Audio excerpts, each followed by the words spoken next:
Welcome back to the Fanboy Cantina. This is our review of Indiana Jones and the Dial of Destiny. We're going to be spoiler light here. Any of the specifics are things that you've already seen in the trailers. Indiana Jones and the Dial of Destiny is an enjoyable final installment of the Indiana Jones franchise. It's been 42 years since Raiders of the Lost Ark made its 1981 debut, 15 years since Kingdom of the Crystal Skull, and it's great that Indiana Jones receives a more satisfying conclusion with this fifth film. Much of the first 20 minutes or so of the film sets the stage, boldly going back to the end of World War II using a de-aged Harrison Ford, searching for relics stolen by Nazi Germany.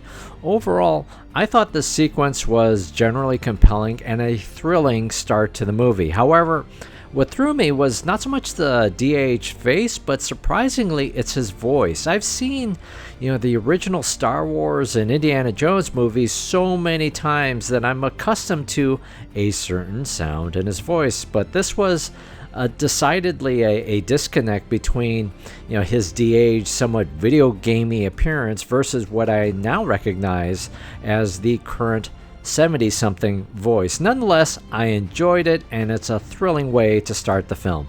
After that flashback, we find Professor Indiana Jones is no longer at University of Chicago, instead closing his final teaching days in New York City. When his long-lost goddaughter returns to his life, Dr. Jones finds himself on a final quest to find the lost relic that risks the fate of the world.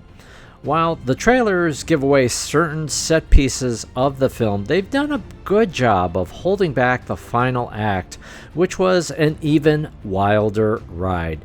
The film checks all of the boxes with travels across the globe, MacGuffin relics, chase scenes, fortune and glory, everything you expect from an Indiana Jones movie. It is a joy to see Harrison Ford in the hat again. I felt like they handled his age appropriately and for the most part with some level of plausibility. Is it entirely plausible? No, but look at the rest of the Indiana Jones movies.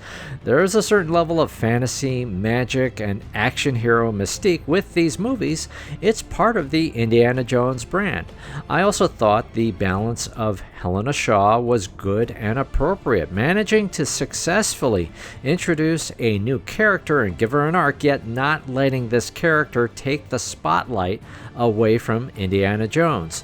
While I'm not a fan of Fleabag or some of her other appearances, I thought Phoebe Waller-Bridge was well cast here.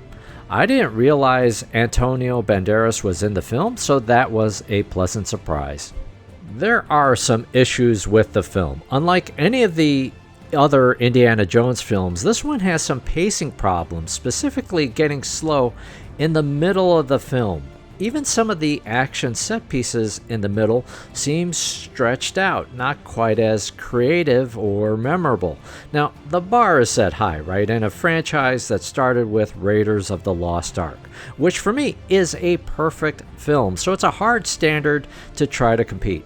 Certainly, films need to have peaks and valleys, take the time to tell the backstory, and here, I'm glad for the details about things like Mutt, Shia LaBeouf's character in Crystal Skull, but it does become particularly slow in the middle.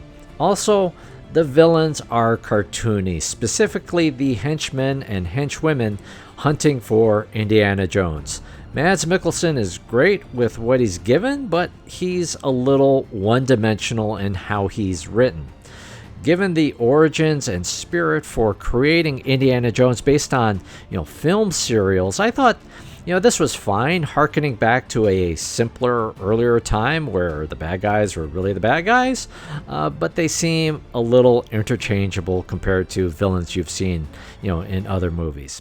The visual effects does seem a little rough at times to the point where it risks taking the viewer out of the film.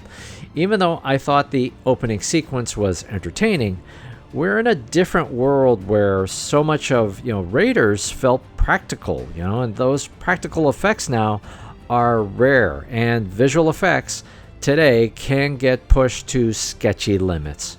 Despite its issues, Indiana Jones and the Dial of Destiny is a satisfying final ride for Indiana Jones, and I'm glad to have seen it in the theater. I've grown up and grown old with Indiana Jones, so I'm glad that Dial of Destiny exists. With 4 previous feature films and the Young Indiana Jones series, the creators have framed Indiana Jones and the Dial of Destiny as the conclusion of the Indiana Jones story, and I think this film serves as a solid final chapter to our beloved character. But that's what we think here. Post in the comments, what did you think of Indiana Jones and the Dial of Destiny? As always, thank you so much for watching. Please take a moment to like, share, and subscribe. This has been the Fanboy Cantina.